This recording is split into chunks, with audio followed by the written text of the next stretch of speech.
नमस्कार दोस्तों, मैं ठाकुर विष्णु प्रताप आप सभी का एग्जाम योद्धा विदेवीएस में स्वागत करता हूं। और दोस्तों, अब तक आपने पढ़ा मगध साम्राज्य का उदय, जिसके अंतर्गत आपने जाना कि मगध बुद्धकालीन समय में एक शक्तिशाली राजतंत्र था और जो कालांतर में उत्तर भारत का एक शक्तिशाली महाजनपद बन गया था। और इसके अंतर्गत आपने कुछ प्रमुख राजवंश पढ़े, जैसे वृहद वंश, हर्यक वंश, शिशुनाग वंश और नंद वंश, मौर्य वंश, शुंग वंश, कण्व वंश और सातवाहन वंश। तो आज आपने हर्यक वंश के बारे में पढ़ा। सबसे पहले वृहद वंश के बारे में पढ़ा। बृहद वंश ये मगध साम्राज्य का सबसे प्राचीनतम वंश था।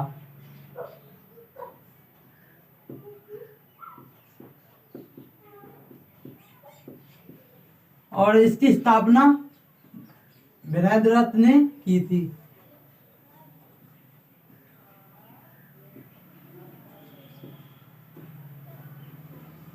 और इसमें 10 राजा हुए थे, जिसमें जरासंध,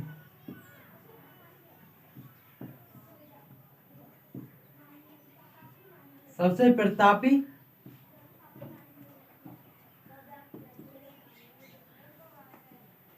शासक था। शासक या राजा था। और जरासंध का वध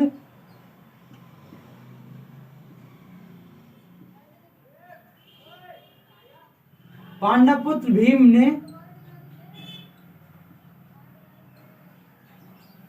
द्वंद्व युद्ध में किया।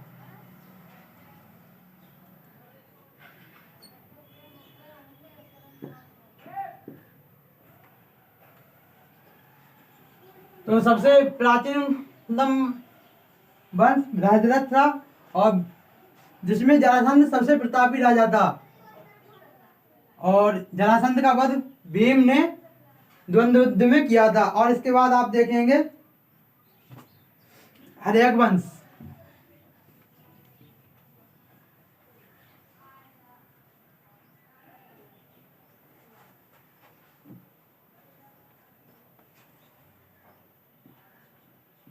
हर्यक वंश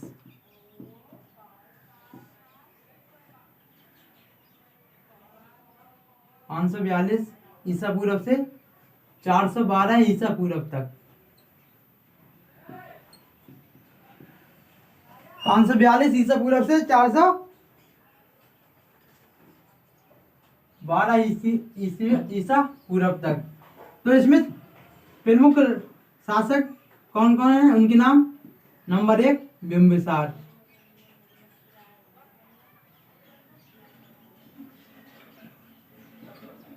नंबर 2 अजातशत्रु,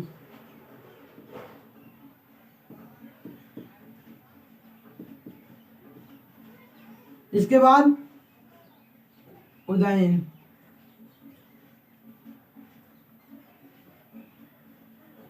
और अंतिम नागदशक।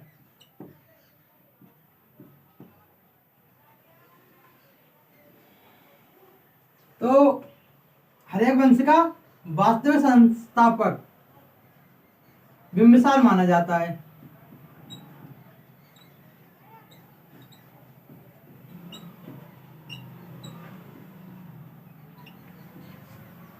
और बिंबिसार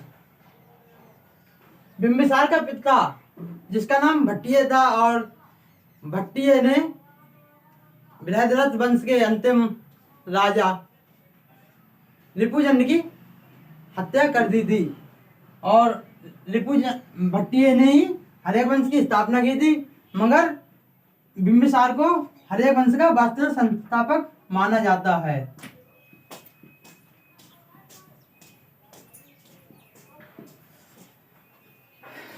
और बिंबिसार ने मगध साम्राज्य का विस्तार किया और राजगृह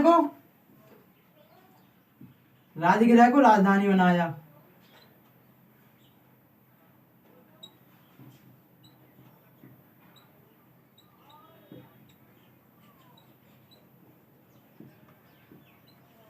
और इसने प्रमुख राजवंशों में वैवाहिक संबंध बनाकर अपने राज्य का विस्तार किया। तो यहाँ पे आपको लिखता हूं कि लिच्छवी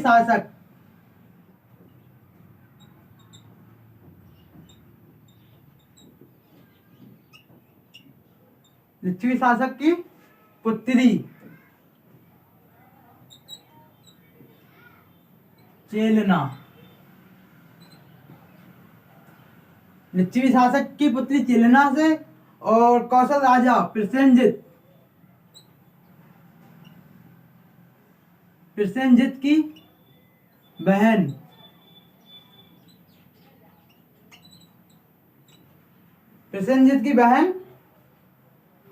महाकौशला से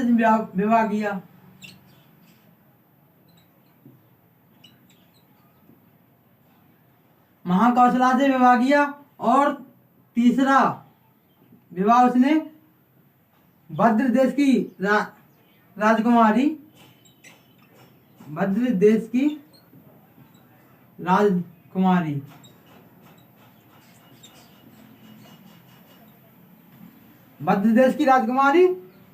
क्षेमा से विवाह किया।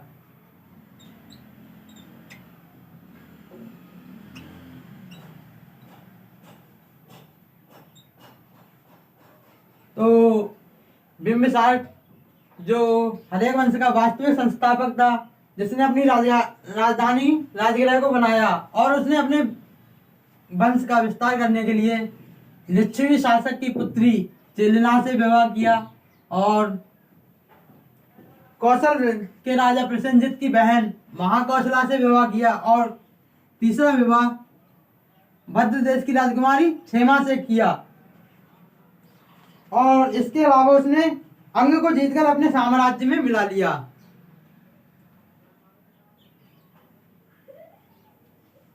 इसके अलावा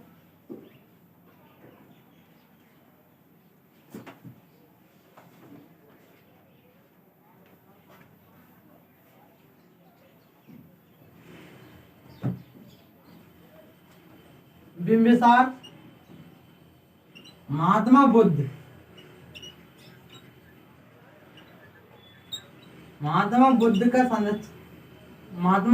का मित्र और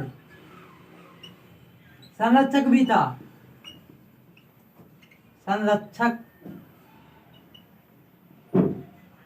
जब महात्मा बुद्ध बीमार हो गए थे तब उसने जीवक नामक वैद्य को उनकी सेवा के लिए भेजा और बिंबिसार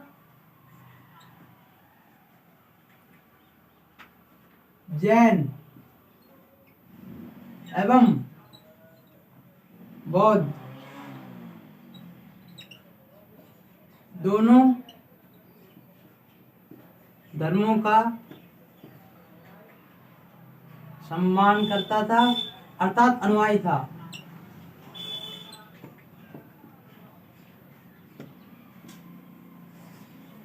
बिंबिसार बौद्ध धर्म का अनुयायी था एवं जैन धर्म का भी सम्मान करता था।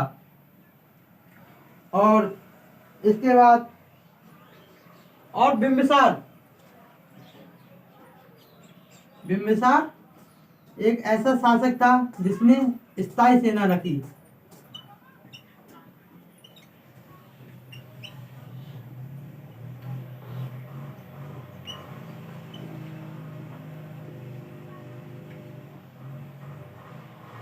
आपसे सवाल प्रश्न पूछा जा सकता है एग्जाम में कि ऐसा प्रथम शासक बताइए जिसने स्थायी सेना रखी।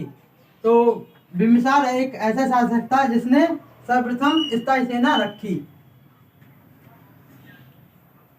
और इसके बाद जानते हैं अजातशत्रु के बारे में।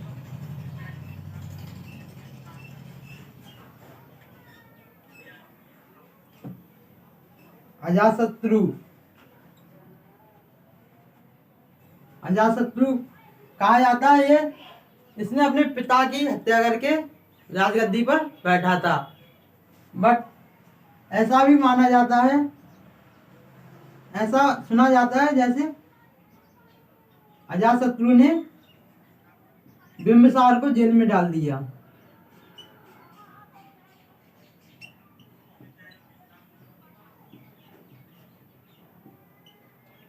जेल में डाल दिया।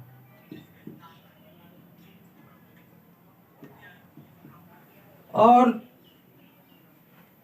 इसके बाद बिंबिसार की मृत्यु जेल में ही हो गई थी, इसलिए अजातशत्रु को पितृहंता भी कहते हैं। और अजातशत्रु 462 में 462 ईसा पूर्व में गद्दी पर बैठा। यानी कि पिता की मृत्यु के बाद 462 में उसने वो शासक बना और यह भी अपने पिता की तरह विस्तारवादी नीति का पालक था। तो हर्यक वंश एक ऐसा वंश था जिसमें हर एक, जैसे अजातशत्रु ने बिंबिसार की हत्या करके राजगद्दी पर बैठा और उदयन भी अजातशत्रु की हत्या करके गद्दी पर बैठा था। और यह इनके बारे में एक और जानकारी ये है कि अजातशत्रु उदयन ये भी बिंबिसार की तरह विस्तारवादी नीति के पालक थे। यानी कि ये अपना राज बढ़ाने के लिए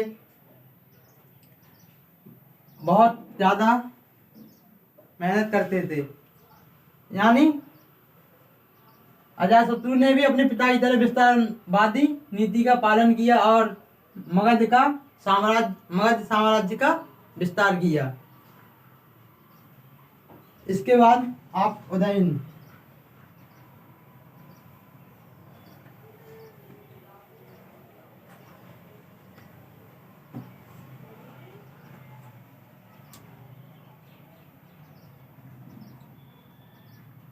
उदयन अपने पिता की हत्या करके गद्दी पर बैठा और इसने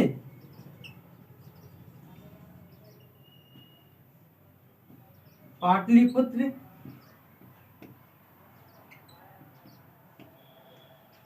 को पाटलिपुत्र नगर बसाया और इसकी पाटलिपुत्र को राजधानी बनाया।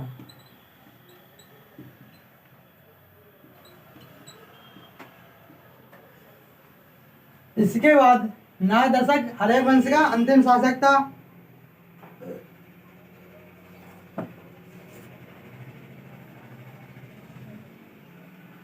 और इसके बाद आता है शिशुनाग वंश।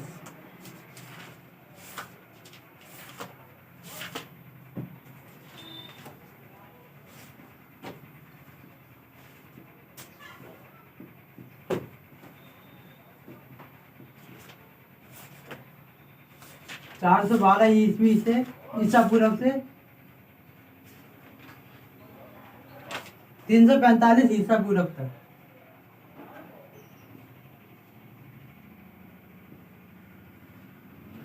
तो नाग दशक की हत्या करके शिशुनाग वंश की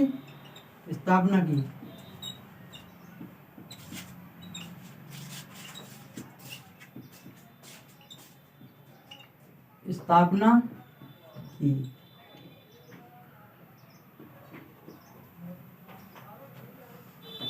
और इसके बारे में इसने मगध से बंगाल की सीमा से मालवा तक विशाल भूभाग पर अधिकार कर लिया। और शिशुनाग ने शिशुनाग ने गिरिव्रज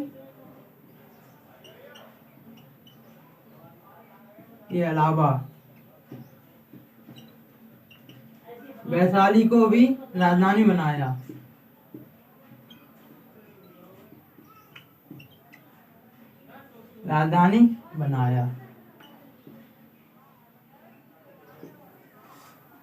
शिशुनाग वंश की स्थापना शिशुनाग ने नागदशक की हत्या करके की और इसके बाद गिरिव्रज और वैशाली को राजधानी बनाया।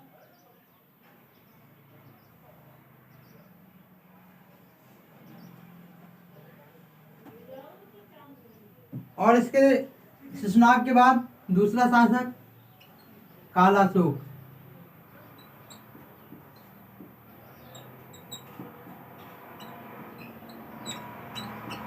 कालाशोक जिसे काकवर्णन भी कहते हैं।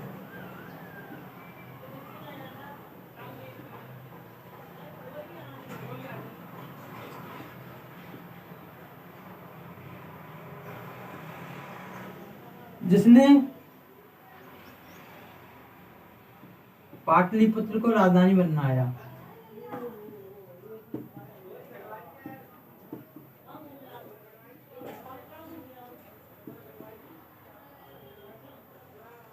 कालाशोक ने पाटलिपुत्र को राजधानी बनाया।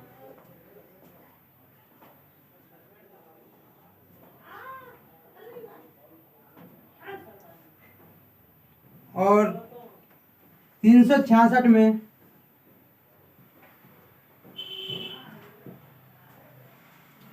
ईसा पूर्व में महापद्म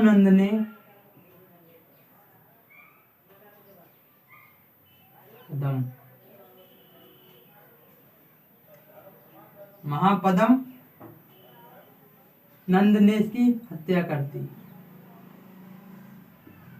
कालाशोक की हत्या कर दी।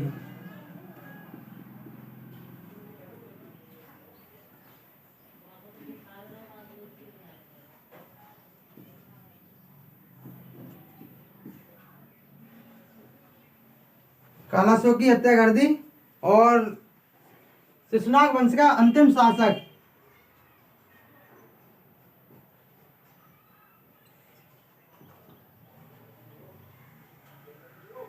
नंदीवर्धन।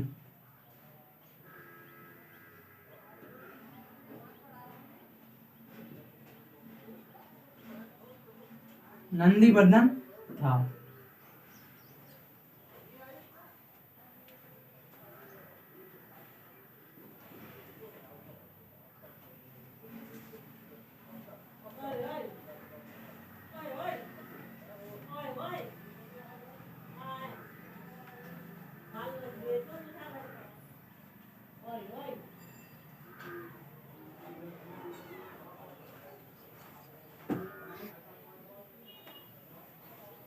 अब नंदवंश।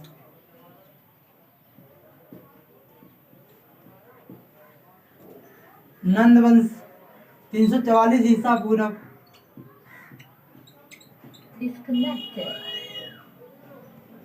महापद्म नंद ने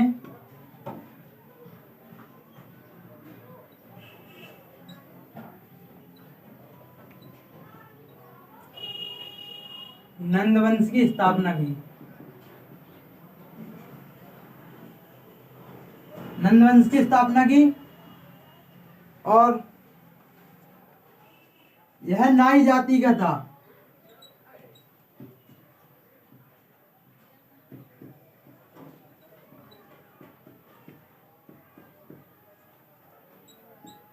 आपसे एक क्वेश्चन पूछ लिया जाता है कि पहला शूद्र वंश कौन सा था? तो नंदवंश।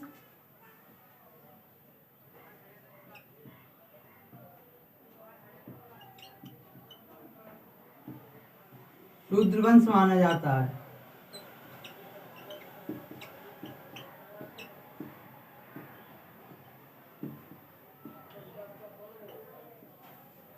नंदवंश को शूद्र वंश माना जाता है और महापद्म नंद इसे छत्रांतक भी कहते थे।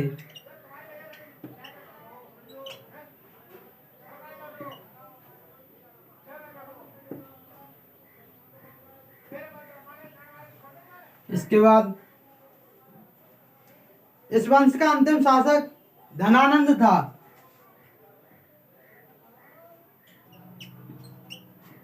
नंद वंश का अंतिम शासक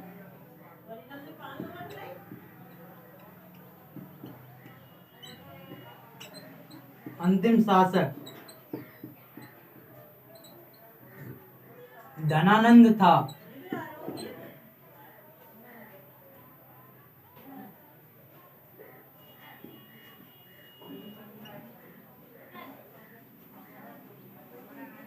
और सिकंदर धनानंद सिकंदर का समकालीन था।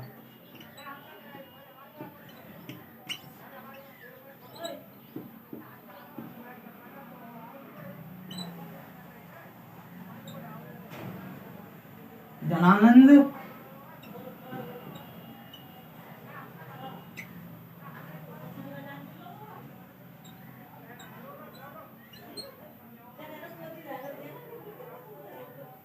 एक लालची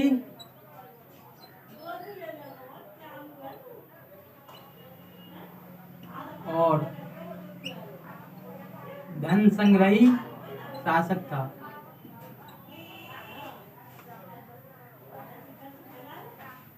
धनानंद एक लालची और धन संग्रही शासक था। और चाणक्य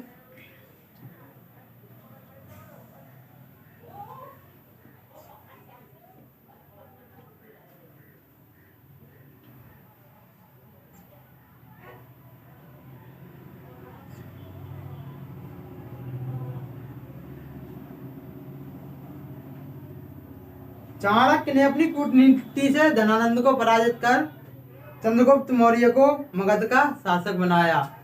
और इसी के साथ जानते हैं सिकंदर के बारे में। सिकंदर जो धनानंद के शासनकाल में भारत आया।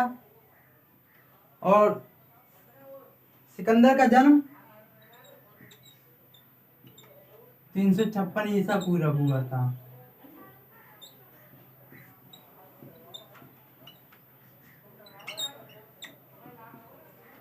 और ये मकदूनिया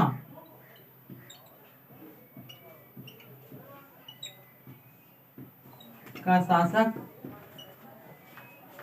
था।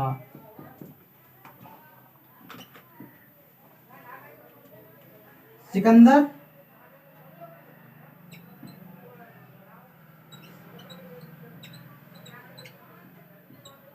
के गुरु का नाम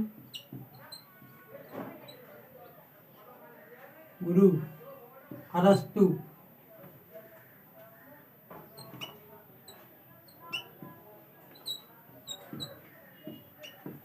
अरस्तु थे।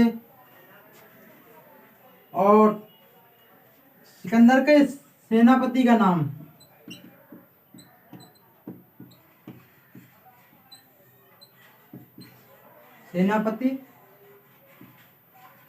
सेल्यूकस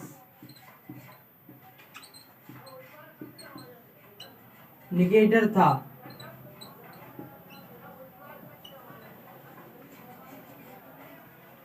और सेल्यूकस 326 में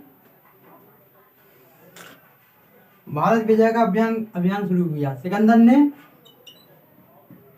भारत विजय का अभियान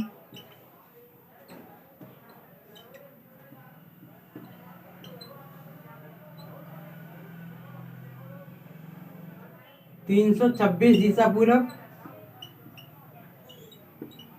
में शुरू किया।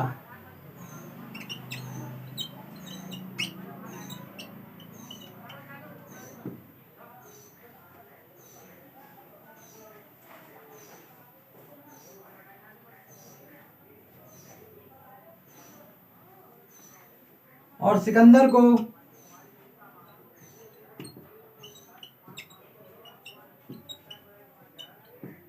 पंजाब के शासक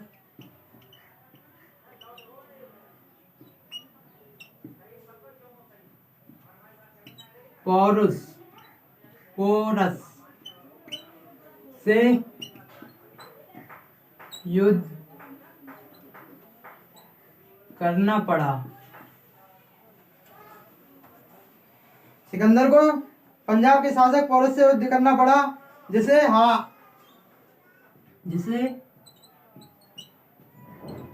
हाइडेस्पिस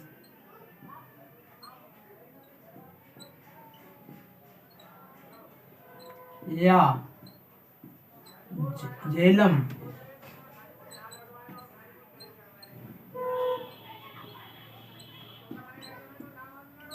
का युद्ध कहा जाता है।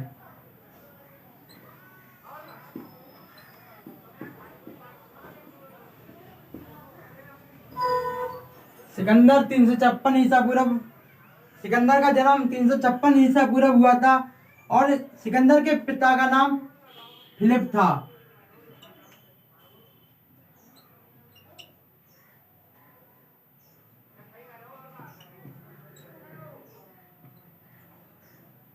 सिकंदर के पिता का नाम फिलिप था और जो मकदूनिया का शासक था, सिकंदर के गुरु का नाम अरस्तु था और सिकंदर का सेनापति जो सेल्यूकस निकेटर था। और भारत विजय अभियान सिकंदर ने भारत विजय अभियान 326 ईसा पूर्व में शुरू किया। सिकंदर ने पंजाब के शासक पोरस से युद्ध करना किया और जिसे हाई डेस्पिस या झेलम का युद्ध कहा जाता है।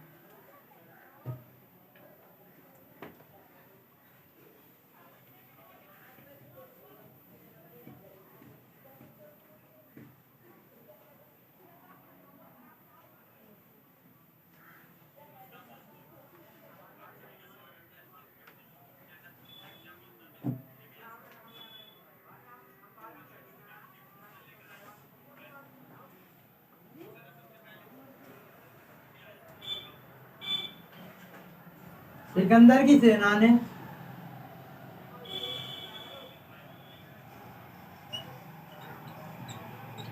सिकंदर की सेना ने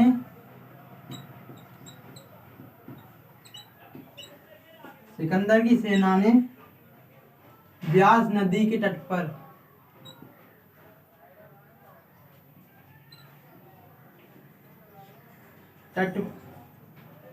को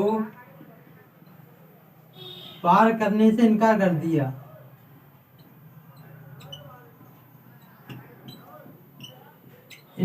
दिया।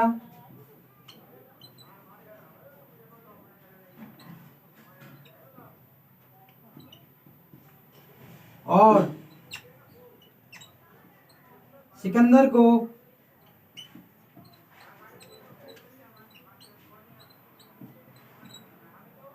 अपने देश लौटना पड़ा।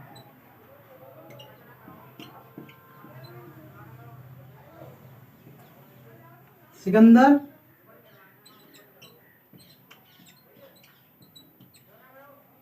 भूमि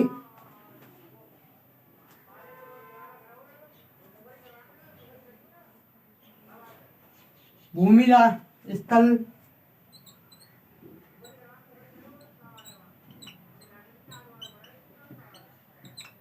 के द्वारा 325 ईसा पूर्व भारत से लौट गया।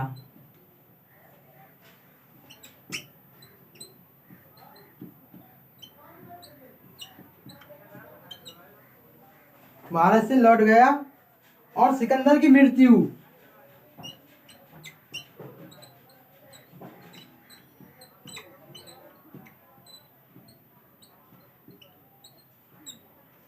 323 ईसा पूर्व में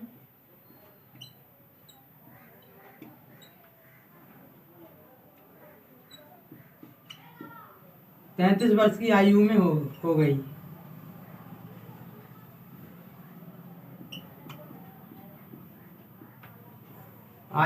गई।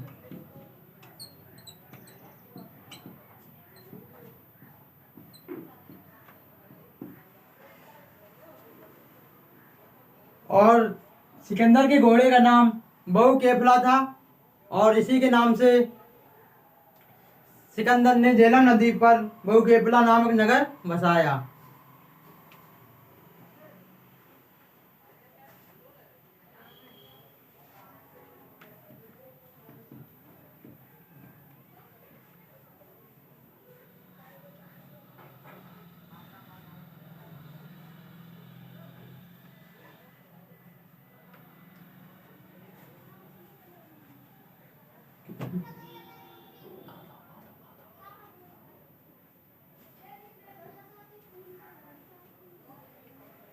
तो दोस्तों, आज मैं आपको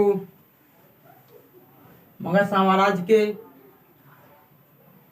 विजय रथ वंश, हर्यक वंश, शिशुनाग वंश और नंद वंश के बारे में समझा पाया और सिकंदर के बारे में समझा पाया। कल मैं फिर आपके लिए मौर्य वंश की क्लास लेकर आऊंगा, जिसमें मौर्य वंश की जानकारी आपके साथ साझा करूंगा।